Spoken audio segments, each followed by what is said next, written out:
Alam niyo ba kung bakit maswerte ang mga kabataan ng 90s kasi sila ay lumaki sa panahon ng dial-up internet, VHS tapes, at mga sikat na pop culture.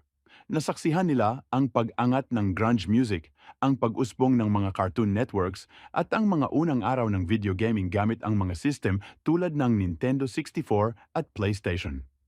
Ang kanilang kabataan ay tinandaan ng Tamagotchis, Beanie Babies, at ang saya ng pangangalakal ng Pokemon cards. Sa panahon ding ito ay uso pa ang mga larong pangkale na talaga naman nakakamiss balikan. Ang henerasyong ito ay nakaranas ng natatanging kombinasyon ng analog at digital na karanasan na naging mahalaga at nostalgic sa kultura. Kayo ba, namimiss ninyo rin ba yung mga panahong iyon? I-comment na ninyo ang mga di ninyo malilimutang alaala noon na hindi na ninyo nakikita sa henerasyon ngayon. Salamat! At huwag ninyo kalimutang mag-like at follow sa page ko, mga kakosa.